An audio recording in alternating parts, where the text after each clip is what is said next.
కుప్పంలో రెండవ రోజు చంద్రబాబు పర్యటన కొనసాగుతోంది. టీడీపీ శ్రేణులతో సమావేశం కానున్నారు చంద్రబాబు. ఇవాళ హంద్రినీవా కాలువను పరిశీలించనున్నారు. రేపటి నుంచి ప్రజాగళం పేరుతో సభలు, రోడ్ షోలు నిర్వహిస్తారు చంద్రబాబు. రేపు పలమనేరు, నగరి, నెల్లూరు రూరల్లో ప్రచారం చేస్తారు. రేపటి నుంచి సీఎం జగన్ బస్సు యాత్ర ప్రారంభం కానుంది. ఇడుపులపాయ నుంచి ఇచ్చాపురం వరకు సాగనుంది యాత్ర. రేపు ఇడుపులపాయలో వైఎస్ఆర్ ఘాట్ దగ్గర ప్రార్థనలు చేసి యాత్ర ప్రారంభిస్తారు జగన్. రేపు సాయంత్రం ప్రొద్దుటూరులో బహిరంగ సభ నిర్వహిస్తారు.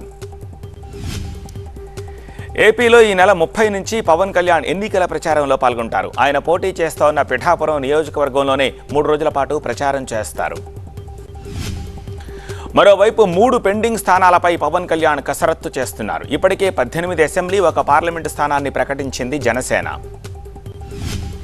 ఏపీ బీజేపీ అధ్యక్షురాలు పురంధేశ్వరి అధ్యక్షతన ఇవాళ ఏపీ బీజేపీ నేతల కీలక సమావేశం జరగనుంది. బీజేపీ పెద్దలు శివప్రకాష్, అరుణ్, సిద్ధార్థ సింగ్ హాజరవుతారు. ఈ సమావేశంలో ఎన్నికల వ్యూహంపై పార్టీ శ్రేణులకు దిశానిర్దేశం చేయనున్నారు బీజేపీ అగ్రనేతలు. 10 మంది అసెంబ్లీ అభ్యర్థులను ఖరారు చేసే అవకాశం ఉంది. తూర్పుగోదావరి జిల్లా దేవరపల్లిలో టీడీపీ అసమ్మతి నేతలు సమావేశమయ్యారు. కూటమి ఉమ్మడి అభ్యర్థి మద్దిపాటి వెంకటరాజును మార్చాలని డిమాండ్ చేశారు. ముస్లింల రిజర్వేషన్లు కొనసాగాలంటే మళ్లీ వైసీపీనే గెలిపించాలన్నారు నర్సరావుపేట పార్లమెంట్ అభ్యర్థి అనిల్ కుమార్ యాదవ్. ఎమ్మెల్సీ కవిత ఈడీ కస్టడీ ఇవాల్టితో ముగియనుంది. మధ్యాహ్నం కవితకు రౌజ్ అవెన్యూ కోర్టులో హాజరుపరుస్తారు. ఈడీ అధికారులు కస్టడీని పొడిగించాలని కోరనున్నారు. మరోవైపు కవిత బెయిల్ పిటిషన్పై కోర్టులో విచారణ జరగనుంది. బెయిల్ రాకపోతే తీహార్ జైలుకు తరలించే అవకాశం ఉంది. కోర్టు ఆదేశాలపై సర్వత్రా ఉత్కంఠ నెలకొని ఉంది. మహబూబ్ నగర్లో ఎమ్మెల్సీ ఉప ఎన్నిక రసవత్తరంగా మారింది. పోలింగ్కు ముందే అధికార పార్టీలోకి భారీగా చేరికలు జరుగుతున్నాయి. చేరికలను అరికట్టేందుకు గోవాలో బీఆర్ఎస్ క్యాంపు రాజకీయాలు చేస్తోంది. ఎంపీటీసీలు, జెడ్పీటీసీలు, కౌన్సిలర్లతో నిన్న కేటీఆర్ భేటీ అయ్యారు. ఇవాళ లేదా రేపు సీఎం రేవంత్ రెడ్డి ఢిల్లీ వెళ్లనున్నారు. మిగిలిన 8 మంది అభ్యర్థులను ఫైనల్ చేసేందుకు పార్టీ పెద్దలతో చర్చించనున్నారు సీఎం. ఫోన్ ట్యాపింగ్ కేసులో అడిషనల్ ఎస్పీలు భుజంగరావు, తిరుపతన్న కస్టడీకి కోరుతూ నాంపల్లి కోర్టులో పిటిషన్ దాఖలైంది. ఈ పిటిషన్పై ఇవాళ విచారణ జరగనుంది. పొన్నూరులో వైసీపీ కార్యకర్తలతో మాజీ ఎమ్మెల్యే రావి వెంకటరమణ మంతనాలు జరిపారు. కొందరు నేతలు, కార్యకర్తల ఇంటికి వెళ్లి పరామర్శించారు. కడప జిల్లా కమలాపురంలో టీడీపీ సీనియర్ నేత శర్మతో భేటీ అయ్యారు ఎంపీ అవినాష్ రెడ్డి, ఎమ్మెల్యే రవీంద్రనాథ్ రెడ్డి. వైసీపీలో చేరాలని శర్మను ఆహ్వానించారు. ఇవాళ అనుచరులతో కలిసి సాయినాథ శర్మ ఆత్మీయ సమావేశం నిర్వహిస్తున్నారు. కార్యకర్తల అభిప్రాయం తీసుకుని వైసీపీలో చేరే అంశంపై క్లారిటీ ఇవ్వనున్నారు. సింగరేణిలో ఎన్నికల నేపథ్యంలో మంచిర్యాల జిల్లా చెన్నూరు నియోజకవర్గంలో ఓటర్లకు గోడ గడియారాల పంపిణీ కలకలం రేపుతోంది. చెన్నూరు, రామకృష్ణాపూర్లో మాజీ సీఎం కేసీఆర్, కేటీఆర్, మాజీ ఎమ్మెల్యే బాల్క సుమన్ చిత్రాలతో కూడిన గోడ గడియారాల పంపిణీ చేస్తున్నారు. చిత్తూరు జిల్లా యాదమర్రి బైపాస్ రోడ్డు దగ్గర పోలీసులు తనిఖీలు చేశారు. బిల్లులు లేవంటూ పెళ్లి కూతురు సారె కోసం పంపిన 14 కిలోల వెండి వస్తువులను సీజ్ చేశారు. ప్రజాశాంతి పార్టీ తెలంగాణ రాష్ట్ర అధ్యక్షుడిగా బాబు మోహన్ను నియమిస్తున్నట్టుగా ఆ పార్టీ అధినేత కేఏ పాల్ ప్రకటించారు. తెలంగాణలో అన్ని స్థానాల్లో పోటీ చేస్తామన్నారు.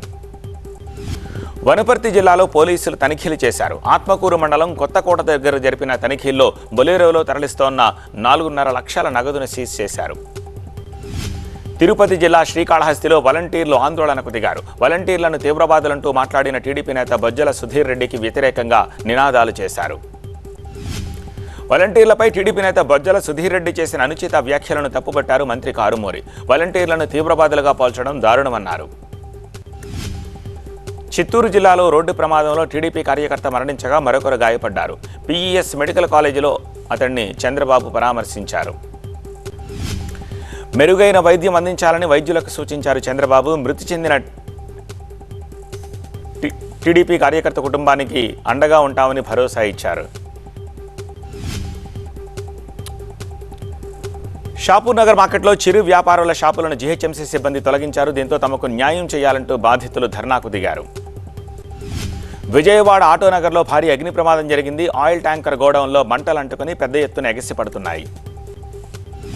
ఘటనా స్థలంలో దట్టంగా పొగ అలుముకోవడంతో స్థానికులు భయాందోళనలకు గురవుతున్నారు. ఘటనా స్థలానికి చేరుకున్న ఫైర్ సిబ్బంది మంటలార్పుతున్నారు.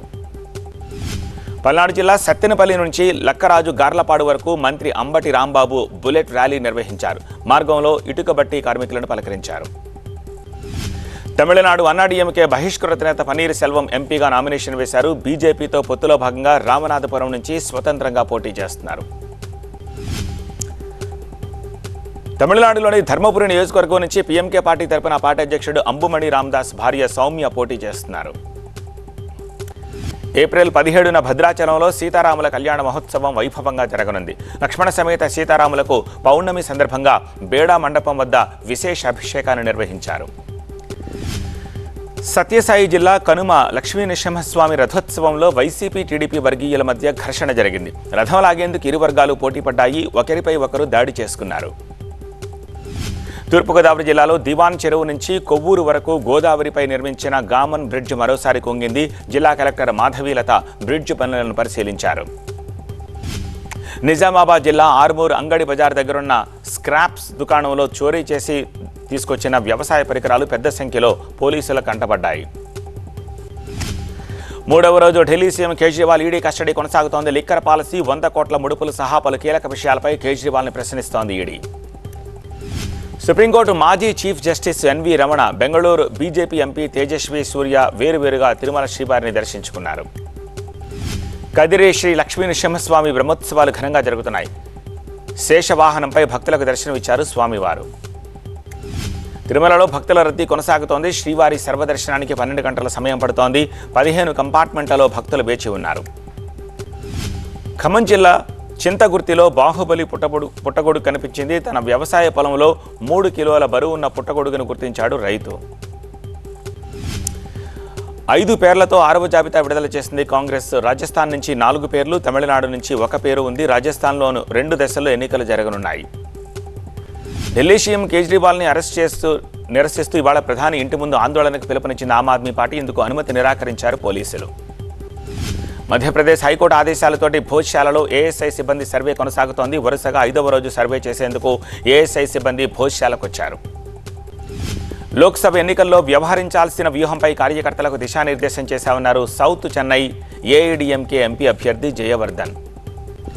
లోక్సభ ఎన్నికల వేళ ఓటమి భయంతోనే ప్రధాని మోదీ ఢిల్లీ సీఎం అరవింద్ కేజ్రీవాల్ను అణగదొక్కే ప్రయత్నం చేస్తున్నారని ఢిల్లీ మంత్రి అతిషి ఆరోపించారు. తమ కార్యకర్తలపై దాడికి నిరసనగా తమిళనాడు నీలగిరిలో బీజేపీ నిర్వహించిన ఆందోళన ఉద్రిక్తతకు దారితీసింది. రాష్ట్ర అధ్యక్షుడు అన్నామలై కూడా పాల్గొన్నారు. ఓవైపు స్టాలిన్, మరోవైపు ఉదయనిధి స్టాలిన్ డీఎంకే తరపున విస్తృతంగా పర్యటిస్తున్నారు. మదురై ఎయిమ్స్ కేంద్రంగా ఇస్తోన్న నిధులపై విమర్శలు గుప్పించారు. ధర్వాడ్ ప్రజలు తనను ఆదరిస్తారని కర్ణాటక మాజీ సీఎం జగదీష్ షట్టార్ ఆశాభావం వ్యక్తం చేశారు. కాంగ్రెస్లో చేరి బీజేపీలోకి తిరిగొచ్చిన షట్టార్ ఎంపీగా పోటీ చేస్తున్నారు. యూపీలోని హత్రాస్, అలీగఢ్ నుంచి బీజేపీ తరపున పోటీ చేస్తున్న అభ్యర్థులకు అలీగఢ్లో ఘన స్వాగతం లభించింది. పెద్ద సంఖ్యలో కార్యకర్తలు తరలివచ్చారు.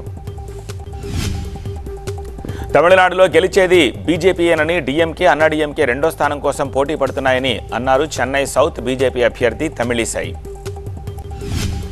గవర్నర్గా తాను ప్రజల కోసం పరోక్షంగా ఎన్నో చేశానని, ప్రజలకు నేరుగా సేవ చేసేందుకు తాను ఎంపీగా పోటీ చేస్తున్నానని తమిళిసై తెలిపారు. ప్రతిష్టాత్మకంగా మారిన సౌత్ చెన్నై లోక్సభ స్థానం నుంచి డీఎంకే తరపున సిట్టింగ్ ఎంపీ తమిళాచి తంగపాండియన్ కూడా నామినేషన్ దాఖలు చేశారు. శివగంగ నియోజకవర్గం నుంచి మళ్లీ పోటీ చేస్తామని కాంగ్రెస్ అభ్యర్థి కార్తీ చిదంబరం తన నామినేషన్ దాఖలు చేశారు. కాంగ్రెస్ నాయకత్వానికి కృతజ్ఞతలు తెలిపారు. ఎన్డీఏ కూటమిలో భాగస్వామి అయిన న్యూ జస్టిస్ పార్టీ తరపున ఆ పార్టీ అధ్యక్షుడు ఏసీ షణ్ముగం వెల్లూరులో నామినేషన్ దాఖలు చేశారు. కమలం గెలుస్తుందని ధీమా వ్యక్తం చేశారు. ఈసారి హోలీ చాలా ప్రత్యేకమైందన్నారు అమిత్ షా. అయోధ్యలో రఘువీరుడు కూడా హోలీ ఆడారని అన్నారు. అహ్మదాబాద్లో హోలీ వేడుకల్లో పాల్గొన్నారు. త్రిపుర గవర్నర్ ఇంద్రసేనారెడ్డి అగర్తలలో హోలీ వేడుకల్లో పాల్గొన్నారు. ప్రజాస్వామ్య పండుగలో పాల్గొని తమ ఓటు హక్కు వినియోగించుకోవాలని పిలుపునిచ్చారు. మధ్యప్రదేశ్ మాజీ సీఎం శివరాజ్ సింగ్ చౌహాన్ భోపాల్లో రంగుల పండుగను సందడిగా జరుపుకున్నారు. తన భార్య సాధనతో ఆయన బీజేపీ కార్యాలయానికి వచ్చారు.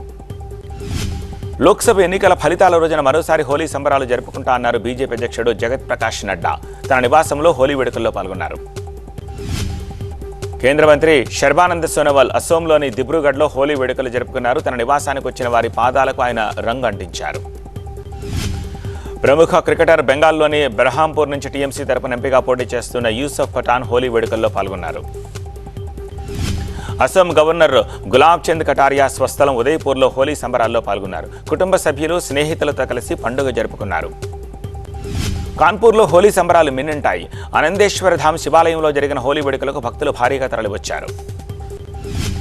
మహారాష్ట్ర ఎంపీ శ్రీకాంత్ షిండే హోలీ వేడుకల్లో పాల్గొన్నారు. థానేలోని నివాసంలో సెక్యూరిటీ గార్డులతో కలిసి హోలీని జరుపుకున్నారు. రాజస్థాన్లోని దిద్వానాలో హోలీ వేడుకలు వినూత్నంగా జరుపుకున్నారు. విచిత్ర వేషధారణలతో, డప్పు చప్పుళ్లతో వీధుల్లో ఊరేగింపు నిర్వహించారు. UP deputy CM Brajesh Pathak హోలీని తనదైన రీతిలో జరుపుకున్నారు. లక్నో వీధుల్లో ఆయన ఒంటెపై వచ్చి జనంపై రంగులు చల్లారు. రాజ్యసభ ఎంపీ దినేష్ శర్మ లక్నోలో హోలీ వేడుకల్లో పాల్గొన్నారు. పార్టీ కార్యకర్తలతో కలిసి రంగుల్లో మునిగి తేలారు. అనంతరం రోడ్ షో నిర్వహించారు. జమ్మూ కశ్మీర్లోని పూంచ్లో భారత జవాన్లు హోలీ సంబరాలు జరుపుకున్నారు. భారత సరిహద్దులోని సిఆర్పీఎఫ్ జవాన్లు డాన్సులు చేస్తూ ఉత్సాహంగా గడిపారు. ఐపీఎల్లో పంజాబ్పై 4 వికెట్ల తేడాతో విజయం సాధించి బోణీ కొట్టింది బెంగళూరు. 177 పరుగుల లక్ష్యంతో బ్యాటింగ్ చేసిన బెంగళూరు జట్టు 6 వికెట్లు కోల్పోయింది.